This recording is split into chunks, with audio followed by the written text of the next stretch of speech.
Andhra Pradesh police ബാൻഡിനെ പഠിപ്പിക്കാൻ പോകുന്നത് എൻ്റെ വീട്ടിൽ ഒരു പോലീസ് ജീപ്പ് വരും, എന്നെ പിക്ക് ചെയ്യും. എനിക്കന്ന് 19 വർഷം സർവീസേ ഉള്ളൂ.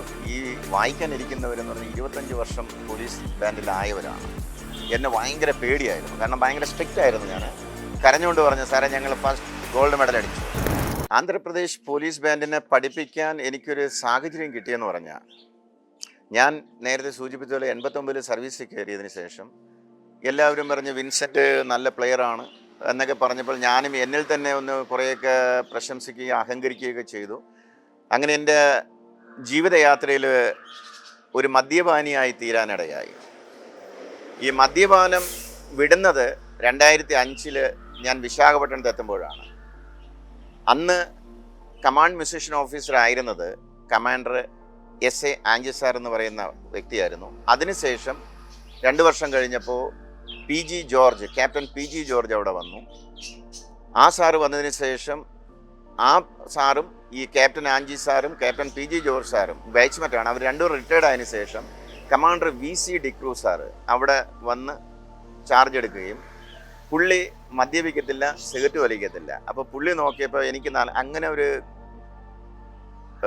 ഒരു ദുർശീലങ്ങളുമില്ലാത്ത ഒരു വ്യക്തിയെ പുള്ളി തിരഞ്ഞപ്പോൾ ആദ്യമായി എൻ്റെ മേലിലായിരുന്നു പുള്ളിയുടെ നോട്ടം. അപ്പോൾ ഞാൻ അന്ന് നമ്മുടെ chief petty officer musician course ഉണ്ട്, 4 വർഷത്തെ കോഴ്സാണ് അത്. ആർമി ബാൻഡ് കൊടുക്കുന്ന 4 വർഷത്തെ കോഴ്സാണ് അത്, ഡിഗ്രി കോഴ്സാണത്. ഞങ്ങൾ ആ കോഴ്സും കംപ്ലീറ്റ് ചെയ്ത് അതിനുശേഷം ചീഫ് പെറ്റി ഓഫീസർ ആകണമെങ്കിൽ ലീഡർഷിപ്പ് കോഴ്സ് എന്ന് പറഞ്ഞിട്ട് അഗ്രാണിയിൽ ലീഡർഷിപ്പ് കോഴ്സ് ചെയ്യണം. അപ്പോൾ ഇതെല്ലാം ക്വാളിഫൈഡ് ആയിട്ടുള്ളൊരു വ്യക്തി എന്ന് നോക്കിയപ്പോഴത്തേക്ക് എൻ്റെ പേരാണ് അവിടെ എല്ലാവരും പറഞ്ഞത്.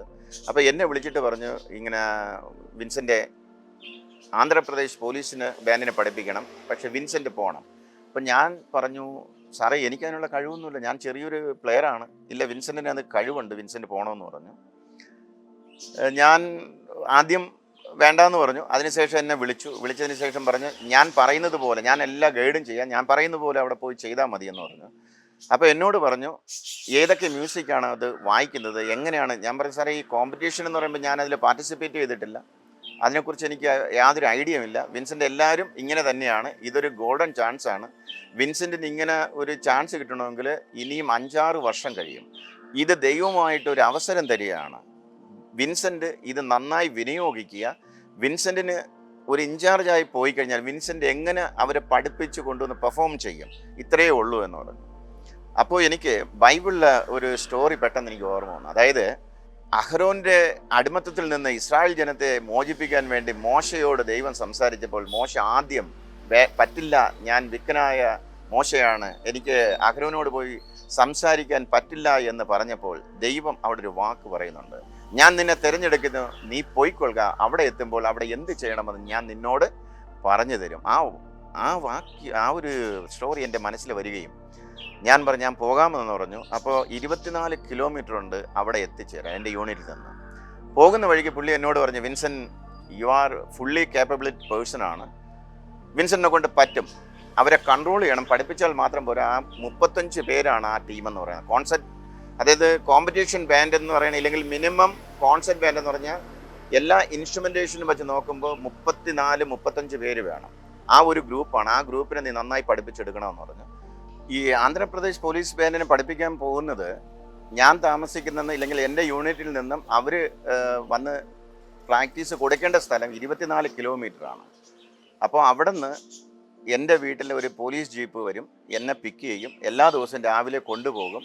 ആ പോലീസ് ജീപ്പും ഡ്രൈവറും എനിക്ക് എവിടെ വേണമെങ്കിലും പോകാനായിട്ട് ഒരു ജീപ്പ് ഞങ്ങൾക്ക് അറേഞ്ച് ചെയ്തിട്ടുണ്ട്. ADGP ആയ തേജ്ദീപ് ഖോർ എന്ന് പറയുന്ന അഡീഷണൽ ഡയറക്ടർ ജനറൽ ഓഫ് പോലീസാണ് ആന്ധ്രയുടെ. അവരെനിക്ക് ഒരു ജീപ്പും എല്ലാം തന്നിട്ടുണ്ട്.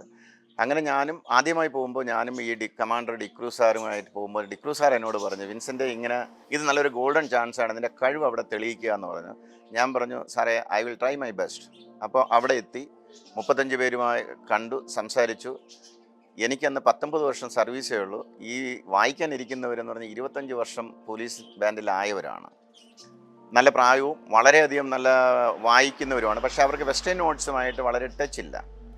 അങ്ങനെ അവിടെ ചെന്നു. ആദ്യം കമാൻഡർ ഡിക്രൂസ് സാർ ചെയ്തതെന്ന് പറഞ്ഞാൽ, ഏതൊരു കാര്യം ചെയ്യണമെങ്കിൽ നമ്മൾ ഒരു ടൈം ടേബിൾ അല്ലെങ്കിൽ ടൈം ഷെഡ്യൂൾഡ്, എത്ര മണിക്ക് ഇത് തുടങ്ങണം, എത്ര മണിക്കൂർ ഇത് പ്രാക്ടീസ് ചെയ്യണം, എത്ര മണിക്കൂർ ഓവർച്ച് പ്രാക്ടീസ് ചെയ്യണം, ഇതെല്ലാം ഒരു ടൈം ഷെഡ്യൂൾഡാണ് ആദ്യം ഉണ്ടാക്കിയത്.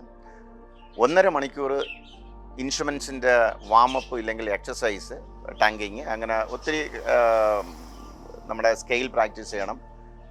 അങ്ങനെ അതെല്ലാം എക്സസൈസ് കഴിഞ്ഞതിന് ശേഷം ഒരു 5 മിനിറ്റ് ബ്രേക്ക് കൊടുക്കും. അതിനുശേഷം എല്ലാ 40 മിനിറ്റും കഴിയുമ്പോൾ ഒരു 5 മിനിറ്റ് ബ്രേക്ക് ഉണ്ട്. കാരണം ഒരു മനുഷ്യൻ എന്ന് പറഞ്ഞാൽ 40 മിനിറ്റിൽ കൂടുതൽ നമുക്ക് കൂടുതൽ ഒരു കാര്യത്തിൽ ശ്രദ്ധിക്കാൻ പറ്റത്തില്ല.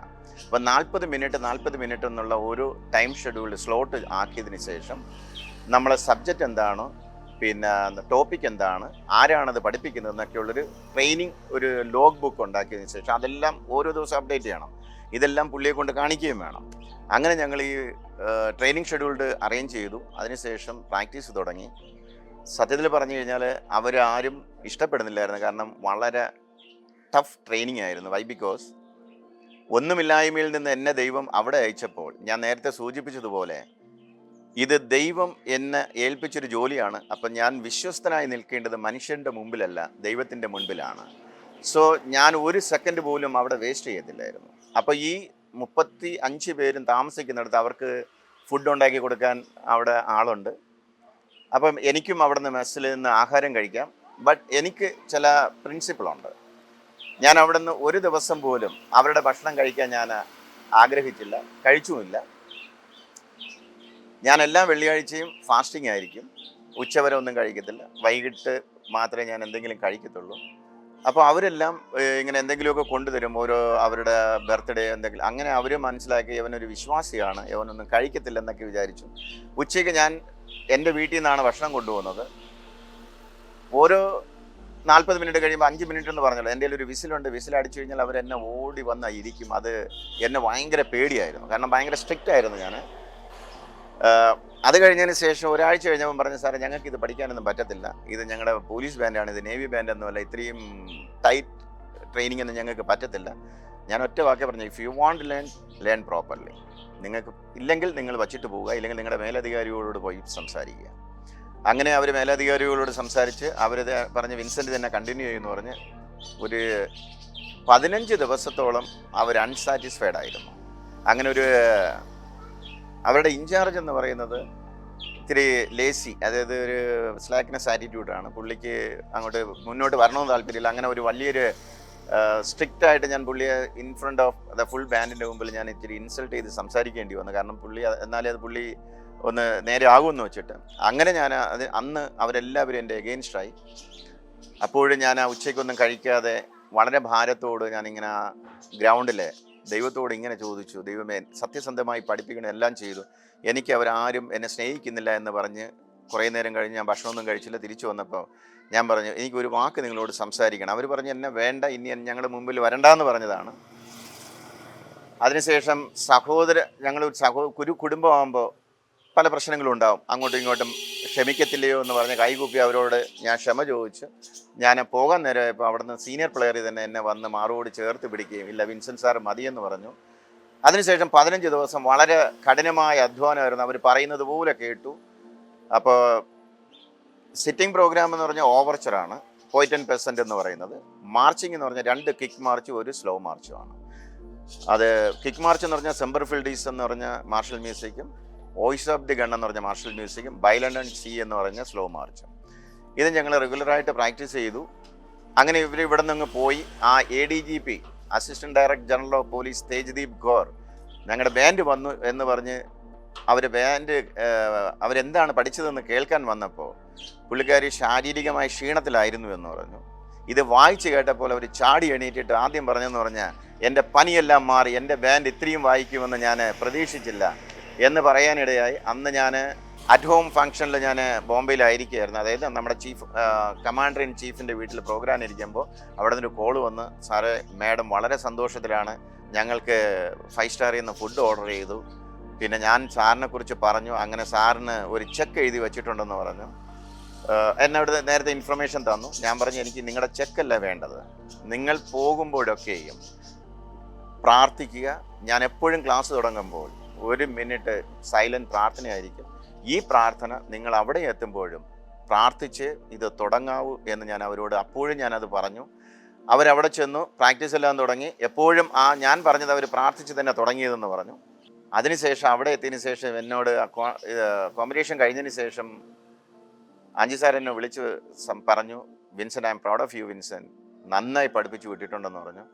അന്നിങ്ങനെ അവർക്ക് 3rd പ്രൈസ് ഗോസ് ടു വേറൊരു ബാൻഡിൻ്റെ പേര് പറഞ്ഞ്. 2nd പറഞ്ഞപ്പോൾ അവരെന്നോട് പറഞ്ഞാണ്, ആന്ധ്രാപ്രദേശ് പോലീസ്, സാറേ ഞങ്ങളുടെ പ്രതീക്ഷകളെല്ലാം പോയി. അവസാനം ഫസ്റ്റ് പൊസിഷൻ AP പറഞ്ഞപ്പോൾ അവരെല്ലാവരും ഒരേ ഇതിൽ കരഞ്ഞെന്നാണ് പറഞ്ഞത്. എന്നുവെച്ചാൽ തേജ്ദീപ് കൗർ മാഡം ചാടി എണീറ്റ് വന്നു. ഭയങ്കര ഒരു സന്തോഷമായിരുന്നു. അത് എന്നോട് പറയുന്നത്, ശനിയാഴ്ച ദിവസം ഞാൻ ചർച്ചിലേക്ക് പോകാനായിട്ട് നിൽക്കുന്ന സമയത്ത് അവർ വിളിച്ചിട്ട് അവർക്ക് പറയാൻ പറ്റുന്നില്ല, കരഞ്ഞുകൊണ്ട് പറഞ്ഞു, സാറേ ഞങ്ങൾ ഫസ്റ്റ് ഗോൾഡ് മെഡൽ അടിച്ചു. അതിൽ പറഞ്ഞ അവിടെ നിന്നാണ് ദൈവം എന്നെ മാനിച്ച് തുടങ്ങിയത്. അതൊരു വലിയൊരു എക്സ്പീരിയൻസ് ആയിരുന്നു. കാരണം സീനിയർ പ്ലെയറാണ്, അവരെ പഠിപ്പിക്കുമ്പോൾ അവരാരും അത് ഉൾക്കൊള്ളത്തില്ല. അവരുടെ പ്രൊണൗൺസിയേഷൻ നമുക്ക് മ്യൂസിക് എന്ന് പറയുന്നത് ഡൈനാമിക്കാണ്. നമ്മൾ ഈ കടലോരത്ത് പോയി നിൽക്കുമ്പോൾ ചില വേവ്സ് ഇങ്ങനെ വരും, തിരമാലകൾ വളരെ ശാന്തമായും വരും, വളരെ ഭയാനകമായി വന്ന് അത് വളരെ ശാന്തമായി പോകും എന്നതുപോലെ വേരിയേഷൻസ് ആണ്. മ്യൂസിക് എന്ന് പറഞ്ഞാൽ പല രീതിയിലുള്ളതാണ്. അപ്പോൾ ഈ പ്രൊണൗൺസിയേഷൻ, ഡൈനാമിക്, നമ്മളെ സുഫ്രൻസാൻഡോ, ക്രെസൻഡോ, ഡിമിനൻഡോ എന്ന് പറയുന്ന കുറേ കാര്യങ്ങളുണ്ട്. ഇതെല്ലാം ബാലൻസ് ചെയ്ത് പഠിപ്പിക്കലാണ് ബുദ്ധിമുട്ടുള്ള കാര്യം. പിന്നെ എന്ന് പറഞ്ഞാൽ സുപ്രാണോ എപ്പോഴും നിൽക്കുക, പിന്നെ കൗണ്ടർ മെലോഡിയുണ്ട്. നമ്മുടെ സുപ്രാണോ എന്ന് പറയുമ്പോഴത്തേക്ക് ഫീമെയിൽ വോയിസ്, മെയിൽ വോയിസ്. അപ്പം ഇങ്ങനെയുള്ള കാര്യങ്ങളെല്ലാം ഇതിൽ നമ്മൾ ബാലൻസ് ചെയ്തെടുക്കുമ്പോഴാണ് നമുക്കത് കേൾക്കാനൊരു സുഖവും. പിന്നെ ഒരു മോഷനിൽ നിന്ന് അടുത്ത മൂമെൻറ്റിലേക്ക് പോകുമ്പോൾ ഒരു ബുദ്ധിമുട്ടുമില്ല, നല്ല ഒരു ഫ്ലോ നന്നായിരിക്കണം. ഇപ്പോൾ ഒരു പാട്ട് കേൾക്കുമ്പോൾ നമ്മൾ കേൾക്കുന്നത് പോലെ തന്നെ അങ്ങനെ അവരെ പഠിപ്പിച്ച ആ 1 മാസത്തെ ട്രെയിനിങ് എന്ന് പറഞ്ഞാൽ എൻ്റെ ലൈഫിൽ ഞാൻ അവിടെ പഠിക്കുകയായിരുന്നു, ഞാൻ അവരെ പഠിപ്പിക്കുകയല്ലായിരുന്നു. ആ 1 മാസത്തെ ട്രെയിനിങ് എൻ്റെ ലൈഫിൽ മുന്നോട്ടുള്ള ആ ലൈഫിൽ എനിക്ക് വളരെ പ്രചോദനം. ആ പോലീസ് ബാൻഡിനെ പഠിപ്പിച്ചപ്പോൾ ഒരു പ്ലെയറിന് എത്രത്തോളം പ്രഷറൈസ് ഉണ്ട്, അവരെങ്ങനെ പ്രതികരിക്കും, നമ്മൾ കൂടുതൽ പ്രാക്ടീസ് കൊടുക്കുമ്പോൾ അവരെങ്ങനെ പ്രതികരിക്കും, നല്ല പ്ലെയറുണ്ട്, ആവറേജ് പ്ലെയറുണ്ട്, അവരെല്ലാം എങ്ങനെ പ്രതികരിക്കും എന്നുള്ളതൊക്കെയും എനിക്ക് അവിടെ നിന്ന് പഠിക്കാൻ പറ്റി. അതുകൊണ്ട് എനിക്ക് നേവി ബാൻഡ് എൻ്റെ കയ്യിൽ തന്നപ്പോൾ അതെല്ലാം നികത്തി കുറച്ചുകൂടി ബെറ്ററായിട്ട് പഠിപ്പിക്കാൻ ദൈവം എന്നെ സഹായിച്ചു. അതൊരു വലിയൊരു മുതൽക്കൂട്ടായിരുന്നു. ഞാൻ നേരത്തെ പറഞ്ഞതുപോലെ ചൈനയിൽ പോയി, ജപ്പാനിൽ പോയി. നമ്മൾ അവിടെ എത്തുമ്പോഴത്തേക്ക് ആദ്യം അവരുടെ നാഷണൽ ആന്തം വായിക്കും, followed by Indian national anthem വായിക്കും. ബാൻഡ് എന്ന് പറയുന്നത് one of the ambassador of the Indian navy as well as India. നമ്മുടെ ഷിപ്പുമായിട്ട് യുദ്ധ അഭ്യാസങ്ങളും നടത്താറുണ്ട്.